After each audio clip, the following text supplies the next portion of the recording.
vida. É verdade. Se alguém destruir o templo de Deus, veja o que diz o Senhor: Deus o destruirá, porque o templo de Deus que sois vós é santo. Você está pensando em destruir o templo de Deus? Deixar o pecado entrar? O Senhor diz: se você destruir o meu templo, eu destruo você. Aleluia. Paulo diz, ou melhor, o apóstolo João diz, que ainda de tudo há uma reserva para mim e para você. Existe reserva, existe uma nova Jerusalém.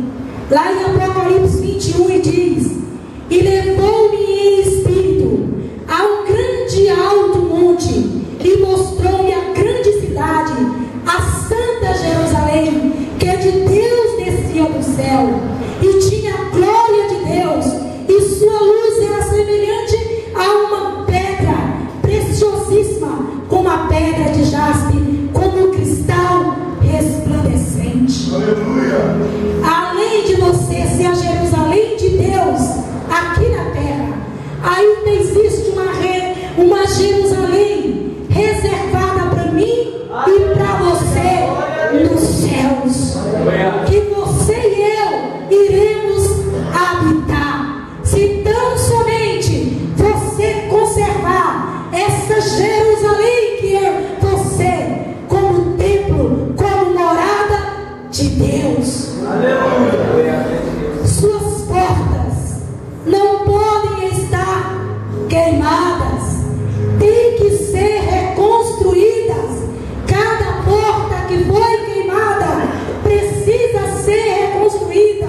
Cada porta na minha vida e na sua que tiver queimada, nós vamos ter que reconstruir para habitar nesta Jerusalém. Glória a Deus. Aleluia. Jerusalém tinha 12 portas.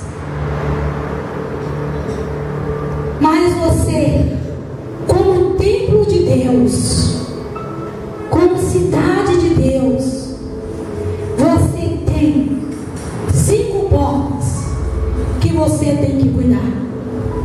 São 5 sentidos que Deus lhe deu. Deus lhe deu visão, audição, olfato, paladar e tato.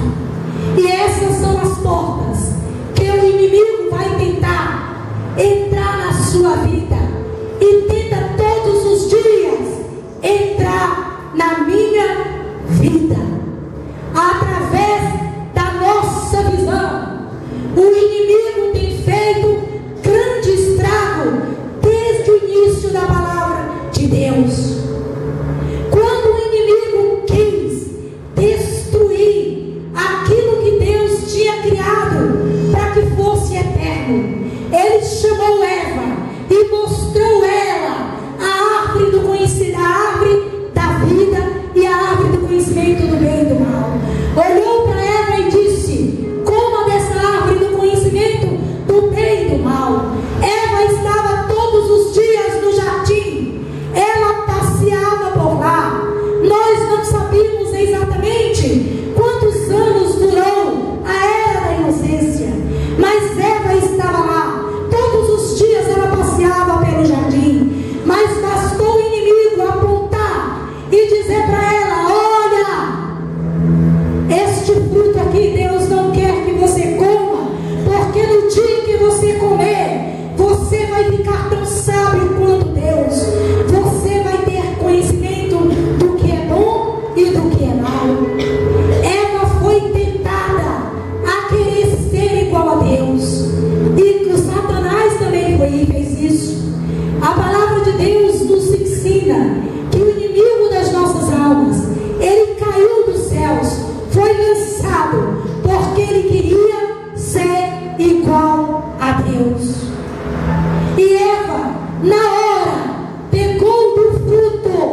Senhor. É por esta porta que são os nossos olhos, que às vezes não pode ver nada, que o inimigo pode entrar. Então nessa noite vamos reconstruir esta porta, fechar esta porta, vigiar nesta porta. Quando nós olhamos para Sansão, meu Deus, eu costumo dizer que Sansão era um zoiudo. Sansão, ele chegou a ver um favo de mel dentro de um cadáver de um urso, e chegar a pegar o favo de mel e comer o favo de mel que ali foi fabricado, ainda deu para o seu pai e para a sua mãe comer. Que necessidade tinha Sansão de fazer isso?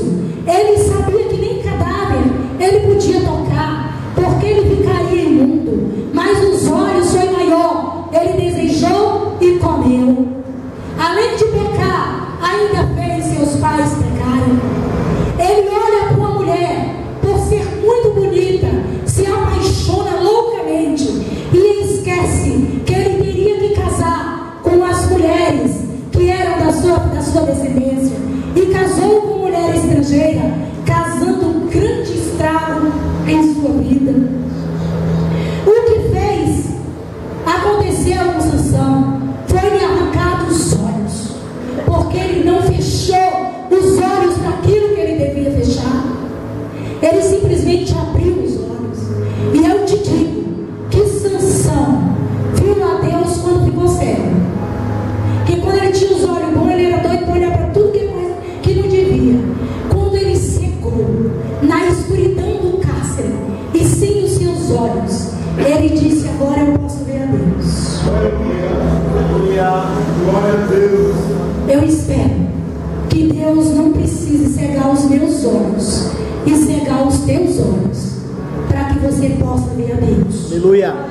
Mas que meus olhos e os seus olhos continuem abertos. Amém. E nós continuamos vendo a Deus. Quando você olha para a mulher de Ló, eu fico assim, digo: Deus, o que está acontecendo com essa mulher? Você olha para a mulher de Ló, e ela, Deus tinha avisado: sai, a cidade vai ser destruída. Ela, em vez de olhar para a sua vida e dizer: eu quero viver, eu vou poupar a minha vida, ela simplesmente prefere se voltar e olhar para Sodoma, e o que lamentando pelos seus bens, pelas suas riquezas que ali tinha deixado. Ela prefere mais as riquezas do que a sua vida. E o resultado, ela foi transformada numa estátua de sal. Igreja, o que eu quero dizer para você nessa noite? Eu quero dizer para você que para cada pecado, para cada porta que nós abrimos nas nossas vidas, existem consequências. Você viu a consequência de Eva, você viu a consequência de Sansão, você viu a consequência da mulher de Ló.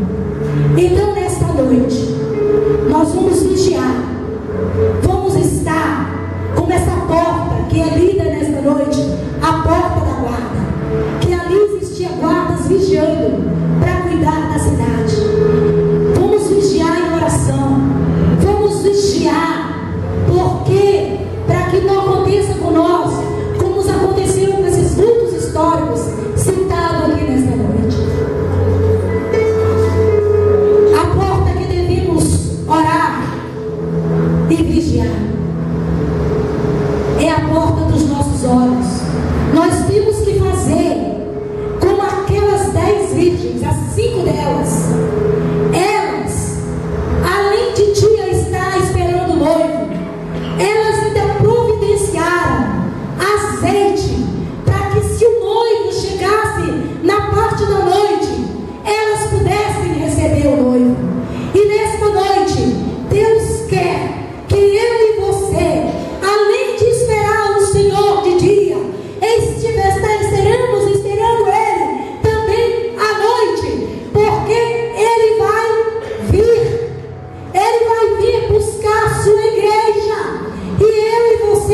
Na verdade, o espírito está pronto, mas a carne é fraca. Por isso que nós temos que orar e temos que vigiar, porque o espírito está pronto, mas a carne é fraca. Nós sabemos que a carne é fraca, mas o oposto de fraca é forte. Igreja, o Espírito de Deus é mais forte que a sua carne, que a minha carne. Quando as tentações vierem sobre a minha vida e sobre a sua vida, se o Espírito de Deus estiver em você for a cidade de Jerusalém, eu te garanto que você vai conseguir resistir. Aleluia. Glória a Deus. 1 Pedro 5,8 diz: sede sóbrios, vigiai, porque o diabo, vosso adversário, anda em derredor, bramando como leão, buscando a quem possa tragar. Nós temos visto nos nossos dias, como é dito aqui, o diabo não brinca de quem ele é. Ele é quem ele é e pronto. Ele traga todo mundo que ele pode. Mas tem crente brincando de ser crente. E nós não podemos brincar de ser crente. Nós temos que ser crentes em Cristo Jesus. Temos que ter a cidade de Jerusalém para que o Espírito de Deus habite na minha vida e habite na sua vida. Éfeso 6,18 diz: orando em todo o tempo. Como é que nós temos que fazer? Orando em todo o tempo, com toda oração e súplica no Espírito, e vigiando nisso com toda a perseverança e súplica para todos os santos. Amém. Diz a palavra de Deus que nós temos que permanecermos vigilantes, orando e vigiando, orando e vigiando. Outro dia eu cheguei para os nossos obreiros e falei aqui: irmãos, vocês que estão aqui na frente, que são intercessores pelas pessoas, vocês estão orando de olhos fechados. Vocês não podem, o obreiro que está intercedendo não pode orar de olho fechado. O obreiro intercessor, quando está aqui na frente, a posição da mão não é assim. A posição da mão é assim, olho aberto e orando, intercedendo. Porque além de orar, você tem que vigiar. O que nós aprendemos com Neemias nessa noite? Diz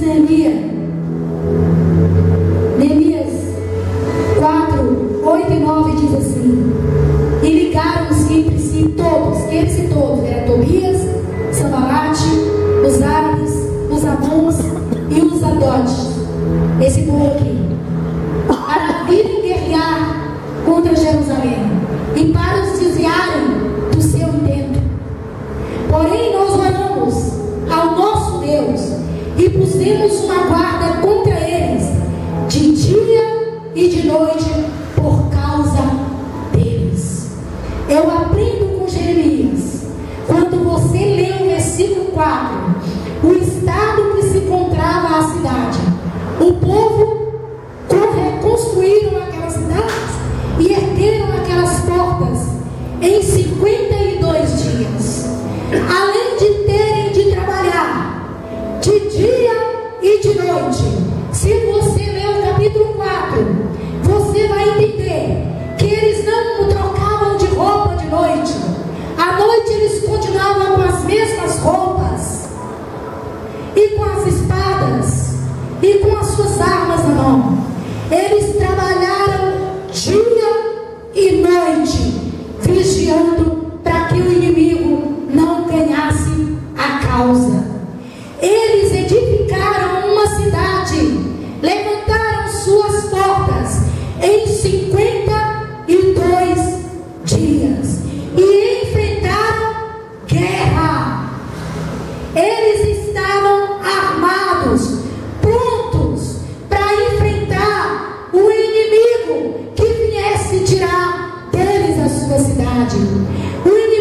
debochou. Esses inimigos olharam e chamaram-os de fracos, de